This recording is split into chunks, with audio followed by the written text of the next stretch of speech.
fantastic and wonderful. I hopped on just a little early just to say hi and to pre-warn you that Alexander is very much obsessed with mom right now. And he's currently in the living room playing with dad, but you may or may not see a 2.5-year-old come barreling in my office to get loves and hugs. So, yeah, there is that. How is everyone doing? I am super, super excited to talk about book club. The book today, I finished it today, by the way. Like during my lunch break, I finished it. And some people are like, oh no, like I put a little poll on my Instagram, like, does anybody else do this? And a lot of people were like, no. And I'm like, man, I really, really wish that I could be like that. Like that I could read the book club book at the beginning of the month and then still remember it at the end of the month. But I can't. So I have to read it as close to the book club date as possible for me to be able to remember all of it. Hey, Amber, how are you? Good. I'm so glad that you love seeing him because, yeah, he will probably come running in, or you will hear him at some point asking for mom. Okay, so while everybody is jumping in, let me just say that book club is Pleating for Mercy by Melissa Bourbon. Now, is this backwards to you guys? Because for some reason, my video is showing me this backwards. So I need you to tell me if it is backwards. Jenna, I just finished it 20 minutes ago, so that really helps with remembering the plot. Exactly. Thank you. See? I'm not alone. It is backwards. Why is it backwards? Hold on. Let's see if I can change. Oh, enable mirroring. Haha. Did that work? Did that fix that? I hope it fixed it. It fixed it on my end. Okay. So, Pleading for Mercy. Now, Melissa Bourbon actually purchased her rights back to this book because it was actually stopped I think at book 6. They did not renew her. So what she did was she purchased these rights back and got beautiful new covers for the book, which I put on our Patreon. And I just haven't purchased the new covers yet, but I am so, so, so excited about her being able to purchase her own content back, basically. So yes, I fixed it. Yay. Hey Renee, didn't read it. Library is my only budget friendly option right now. Yeah. But I'm so happy that you're here. I hopefully you'll be able to get March's book, but we are happy to have you here no matter what. Okay. Let me read the synopsis and then we'll dive into it. While I'm reading the synopsis, if you want, what is your Clio rating or your rating? I'm going to create the poll. What is your rating for Pleading for Mercy? And then put quotation marks around your answer, and it will pop up and collect voting while I read the synopsis to everyone. Okay, so all the Cassidy women possess special gifts. Harlow Jane Cassidy is creating beautiful dresses, but she's about to discover in her own family another gift, one that can reach beyond the grave. When her great-grandmother passes away, Harlow leaves her job as a Manhattan fashion designer and moves back to Bliss, Texas. But soon after opening a custom dressmaking boutique in the old farmhouse she inherited, Harlow begins to feel an inexplicable presence. One of her first clients is her childhood friend Josie, who needs a gown for her upcoming wedding. But when Josie's boss turns up dead, it starts to look as if the bride-to-be may be wearing handcuffs instead of a veil. Suddenly, Josie needs a lot more from Harlow than the perfect dress. Can Harlow find the real killer with a little help from beyond? So that was the Magical Dress Making series. It looks like Jenna said that it was a 5 stars. Alicia said 3 stars. Love the cover. We've got Rebecca, 3.5 stars. Alicia, we've got 3 stars. So we've got like a good mixture of stars. We've got 5s all the way to 3s. So I would consider that a good like solid rating for it. We've got Ivy said she didn't finish it. I hope it let's talk about it. Let's see what we're feeling like. Let's pop this back up. Okay, so we had a lot of characters in this book. I'm super, super glad that I was able to use my hack for my figuring out who all of the people were, which is reading it on my Kindle. Hello, Cleo. Oh, look, I'm wearing our Cozy Escape Book Club shirt. Look how cute it is. I'm wearing it. I love it. It's so cute. And it's very comfy. But, sorry, she reminded me of that. Pay attention, Courtney. Okay, there were a lot of characters in here. Not because it was bad behind on reading. Thanks for the hack. Yes. I was like, you know what? I have to highlight every single person. I finished this book during my lunch break today, and I made this character sheet during my lunch break. And so we've got Harlow Jane Cassidy, who is our main character and our sleuth.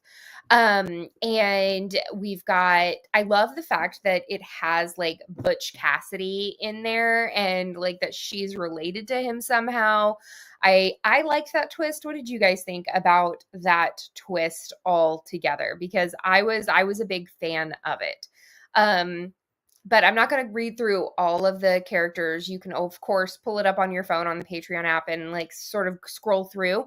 That's sort of what I do is I have my phone on me and I open up the character list that I made so that I can refer back to it when we're doing book club. So that's something that I highly recommend.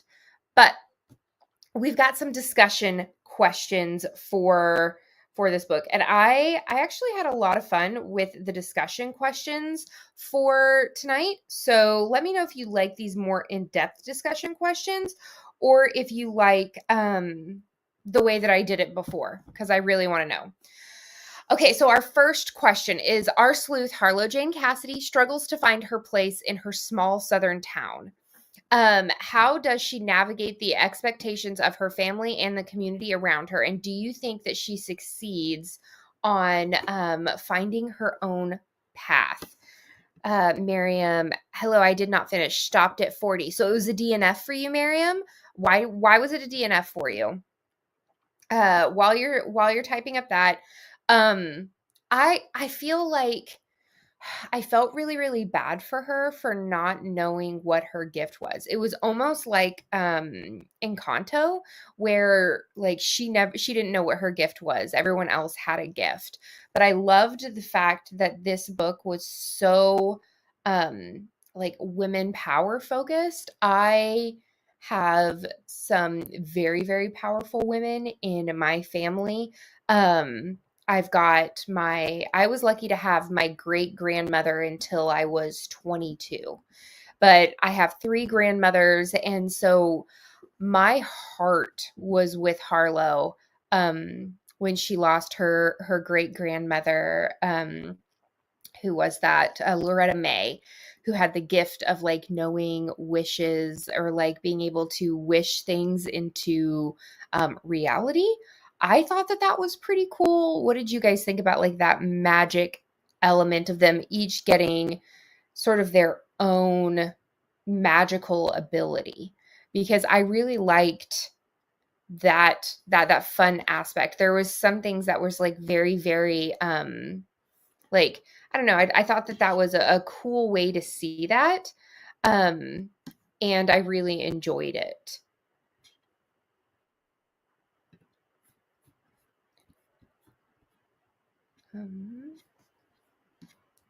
Okay.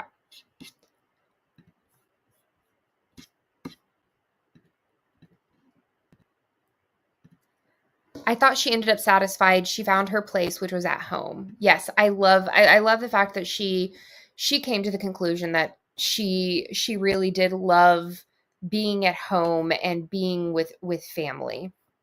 I love the magic and supernatural element. It's not a spooky, ghost, witchy cozy, but it has those elements more subtly.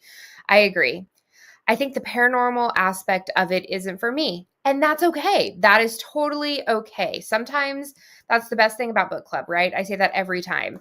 I love the fact that we get to basically have like a tasting of a series of cozy mystery and then realize not for me. If you liked her writing, you could try her bread making series. It's called the first one is, I think it is, where is it? I had it somewhere.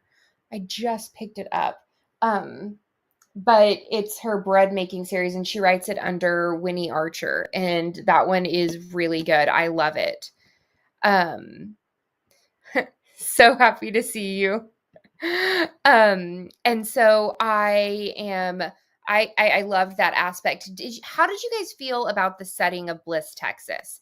Because I'm not quite sure like how I feel. If you guys see, Rebecca put a whole bunch of emojis in the comments and they all fell on the discussion questions and on my head. It's fantastic. I love all of the new things that that Opus is coming up with. So I know that one of my questions for book club every single month is, did the town feel like a character? Did it feel like a cozy kind of character on its own? And I personally, I wanted more of it. Amber, I thought Bliss was so sweet. I grew up in a small town, so always love that. I love that too. Like I was able to get the fact that she was able to like walk to Main Street, right? And I sort of got a little bit of vibe of like what the bead store looked like, but I feel like it mostly, and that makes sense, and it's good that it mostly had all of her sort of components like were in the house. And I really did feel like I got a good like mental visualization of what the house was like. Like I felt that had its own character, not just because of her grandmother or her great grandmother, but like I got the good feel of that. But I agree with Jenna. I wanted more about the town. I'm hoping in future books we get out of the shop more, although I love the house and shop too. I can tell you that you do get more of the town in the next books. Like I own all 6 of them that had come out. So I'm a huge fan of this series. And she says that she is writing more in this series, which I'm very, very, very excited about. Yes, there was a lot on the house and her sewing. More would be nice. I love this series so much. The town of Bliss seems like a wonderful place, and the house just seems full of love. That's what I adored, just like how she was trying to, like, every time her, I think it's Meemaw is what she calls her. Every time her Meemaw would like mess with the pipes or they or like creak on things, or when she broke those, like I really, really, really liked that. So we've got basically Harlow is new to town, right? And she is the next book's already up for pre-order on Amazon. You know exactly what I'm going to be doing after this live stream. I am going to buy it. But okay, so let's get into the heart of the story. So Harlow is back. She's starting her business and is really wondering if she's just going to be doing like, you know, adjustments on polyester clothing, things like that. When her friend Josie comes in, and the sort of like box wedding dress place that she had originally ordered her wedding dress, they went belly up. And they didn't have her dress and they didn't give her money back. And so she's at her wit's end. But Josie was told by Meemaw before she passed that Jane would be making her wedding dress. And Meemaw always got what Meemaw wanted. So we have Josie come in. She has her maid of honor, which is Nell, who is our victim, and she has her two bridesmaids, which are Karen and Ruth Ann, and like basically she just brings her whole entire family in and is like, I need my wedding dress. I know you can do it. I need all of these things. Nell is really, she throws Harlow off because she has I think it was like a Gucci bag or a Chanel bag or something like that. I am not good with the designer labels of things, guys. Not good at all. She had a fancy bag, but like the rest of her clothes were sort of like tattered. Like it was a very hodgepodge kind of outfit, which Harlow, as a fashion designer, noticed. And Nell was just sort of being very nonchalant and almost set back from the crowd of the wedding party. And she sort of decides that she's going to go and look in the workroom. And we hear a shattering of beads, and one of the bookshelves that had all of the beads on them is knocked over, lost a leg, all of that. Fast forward to the next day, we've got Harlow and her mom are sort of eating food or hanging out, making the things for the wedding, and they hear Nell and someone else arguing. We find out that Nell is then strangled that night in the front yard. And several of the novel's characters have secrets that they're trying to keep, and the motivations to keep those secrets, but it causes consequences for their actions. So what are your guys' thoughts on all of the secret keeping? One of the things that I noticed while rereading this book, because this is my second time reading this book, is that I first read this book in, I think, 2016 or 2015. And I did not remember the whodunit. The whole entire time I was reading this book this time, I kept thinking that it was Keith Kincaid. I kept thinking it was the groom's like dad that was like having an affair with Nell, and like that was the whole entire thing. Who did you guys think was the killer? Because I did not see what was coming. Hey girl, hey, how are you? I was entirely like, it's still like, I read it, and yeah, I read it right after it came out. I forgot who did it too. I thought it was Keith too. Thank you. I'm not the only one. I really did. I was like, yeah, it has to be Keith. It has to be Keith. And yeah, no. I kept switching between different characters. That's one of the things that I really, really loved about Melissa's writing in this book, is the fact that she did keep me guessing over and over and over again. I didn't see it either. I really thought it was Miriam for a while, right? Like she was acting very guilty, and like the dark circles under her eyes. Yeah, the groom's father, Keith Kincaid. I thought it was that way too. And everybody was having secrets, right? We've got Nell, who we find out is actually pregnant and was trying to change her will so that all of her things go to her baby. Then we've got Josie, who ends up being one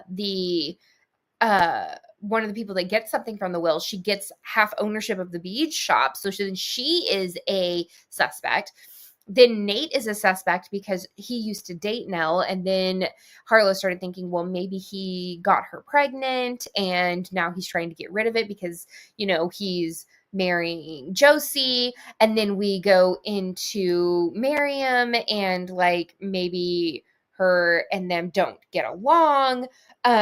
There's so many different. Then there's Derek Kincaid, which is the groom's brother, Harlow's ex. Like everybody got like really, really bad vibes from him because he seemed like a not so nice person. Like I bet you he has a very punchable face.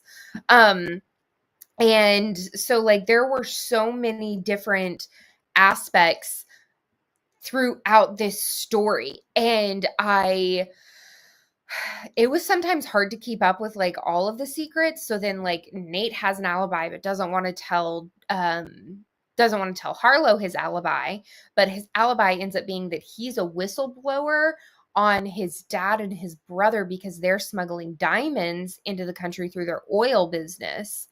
And there's just like there were so many things going on. So Nell is hiding the fact that she's pregnant and maybe blackmailing the father and then changing her will. And then it turns out that the person who was the lawyer for her was her best friend's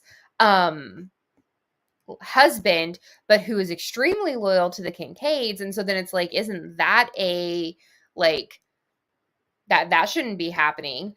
Punchable face. Yes. Yeah, the whole diamond thing threw me off. It totally 100% threw me off as well. Even reading it a second time, it threw me off. But so there was all of that. And then we've got like these side secrets of like why Mima didn't want Harlow to know what Will did for a living, which what did you guys think about the whole Will Flores and Gracie Flores situation?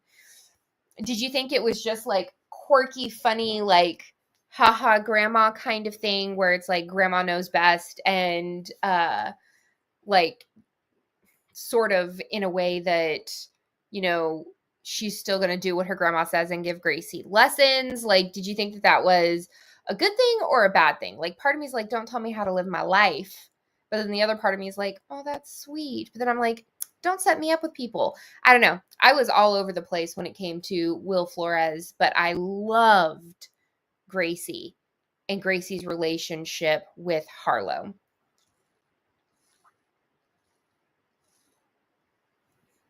I woke up with really bad allergies, guys, so my throat is killing me.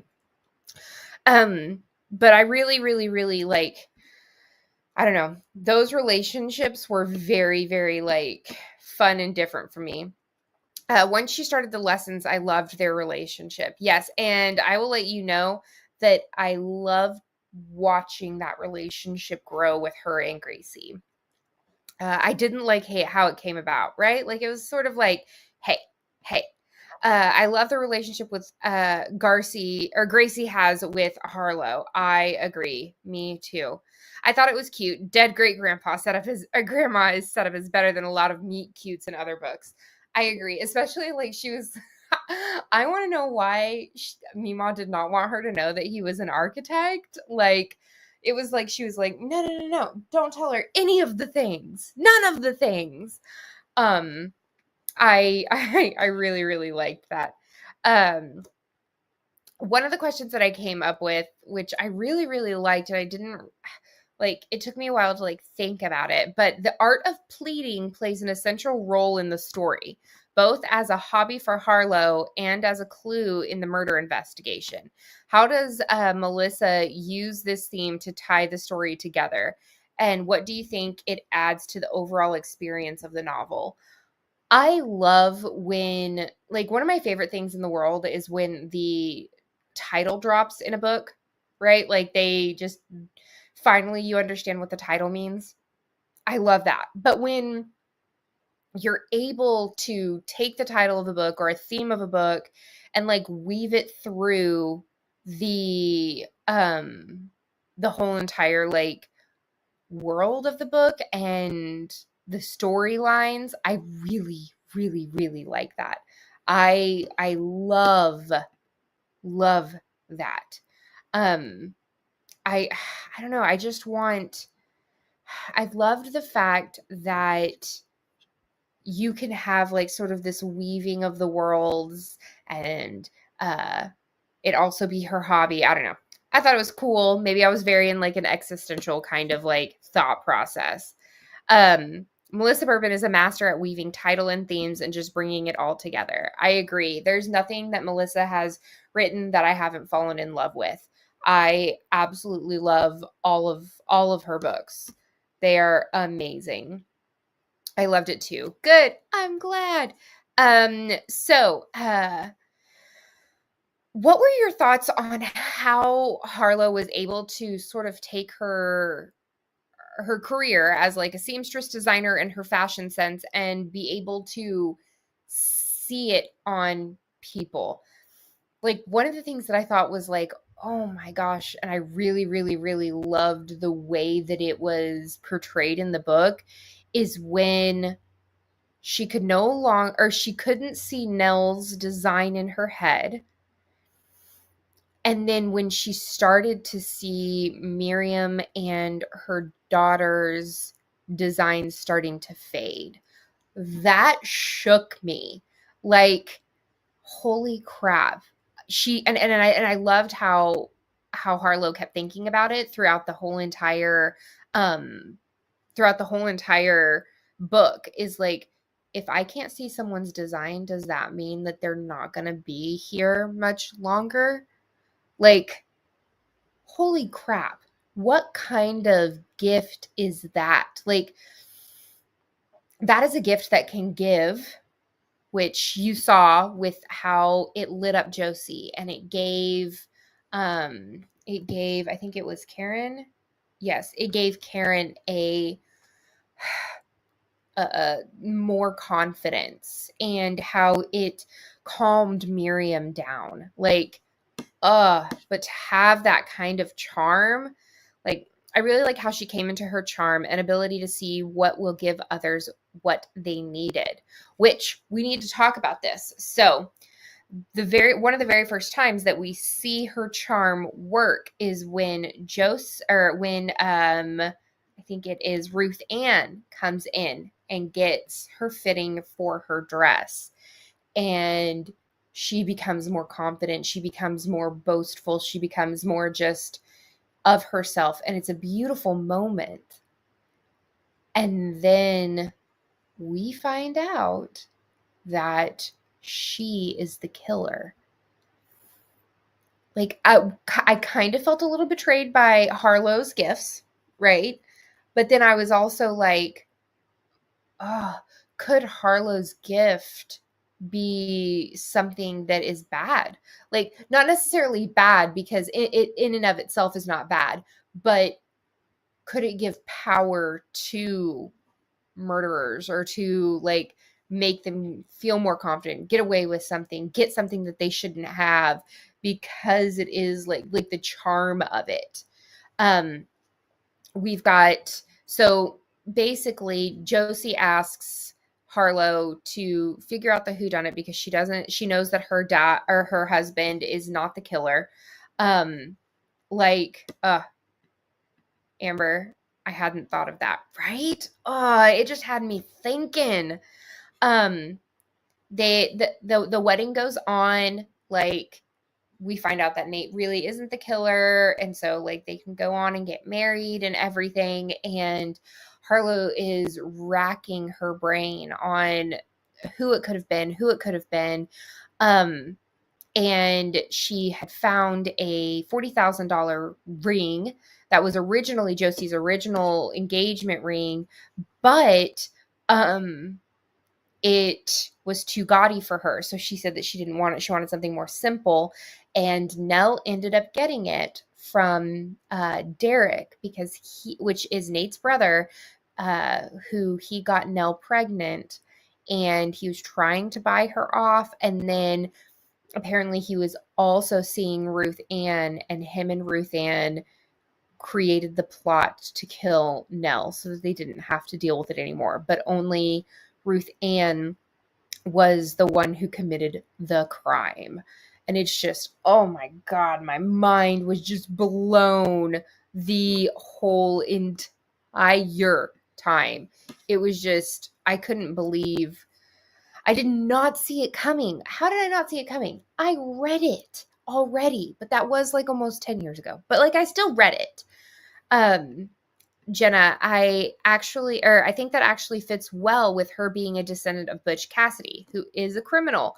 Complex character, complex gifts. That's freaking brilliant. I love that. That is, yes, you are a brilliant human being. I like that. I like that. But I think that that's one thing that like stands the test of time, is if I reread a book and I still get chills from some of the characters and I still like get really, really excited about it, then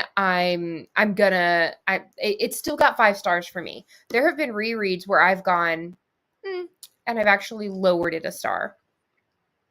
This was not one of those for me. I loved that little history for the Cassidy family. Yes, and one of the other things that I love, and you guys know that this is like catnip for me, is when there's a mystery within a mystery in the series that goes through multiple books. Like, you have me. Like, I take all of my money. I will binge read all of the books, like, in one setting. Like, that's my life. Okay. I'm not gonna. I think we'll go to the last one. Okay, so this is the first in the series. Are you guys going to continue on in the series? And if you've already read all the 6 of the books, like I have, are you going to purchase or pre-order the next book in the series? I want to know. I want to know. I want to know. Yay! Oh, look, a little funny face. Ah! My son is currently obsessed with the Minions, by the way. He loves them. Yes, I want to continue on. Yay! Yeah, because it's actually within arm's reach. I have all of the original covers, but look at these titles. There's A Seamless Murder, A Killing Notion. We have Deadly Patterns, A Fitting End, and A Custom Fit Crime. And you can see, like, I loved these books. And, like, it takes a lot for me to, like, really, really read a book.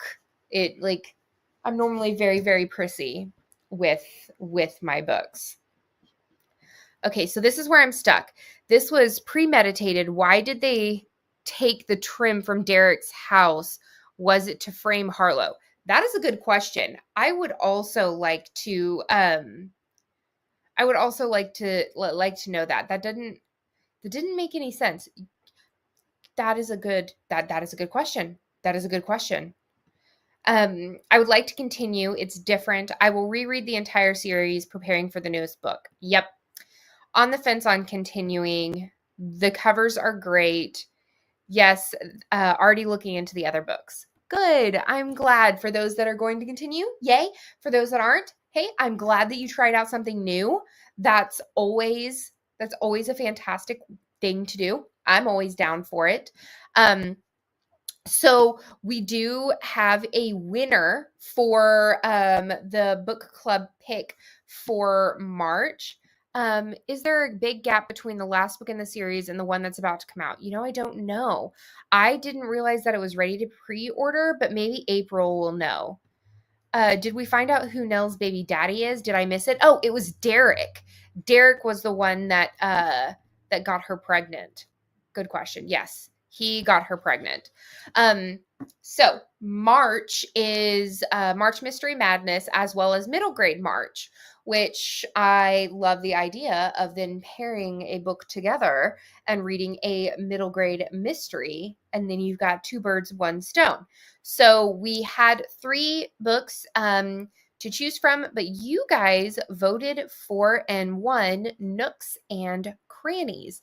The choices were Agatha Audley, Murder is Bad Manners, and then Nooks and Crannies. And Nooks and Crannies, oh my God, guys, it just sounds so freaking good. Like, I don't know, all of these always sound really, really good, and I love them. But Nooks and Crannies, it says, sweet, shy Tabitha Crumb is the neglected only child of 2 parents straight out of a Roald Dahl book. Doesn't have a friend in the world except for her pet mouse. I'm living for that. Pemberley, whom she loves dearly. But on the day she receives one of 6 invitations to the country estate of wealthy Countess Camelia de Moss, her life changes forever.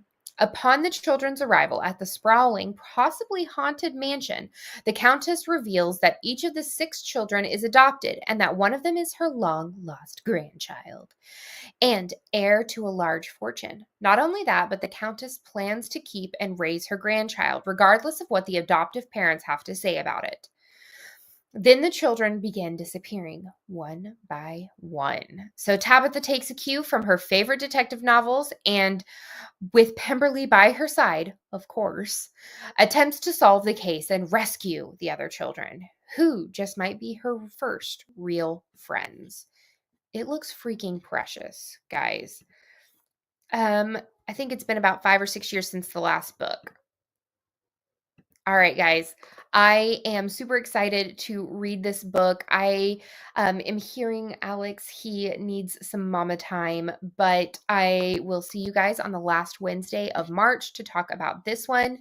The last book came out in 2015. But good night. Thank you guys so much for coming, and I will see you guys in the next one. Bye, guys.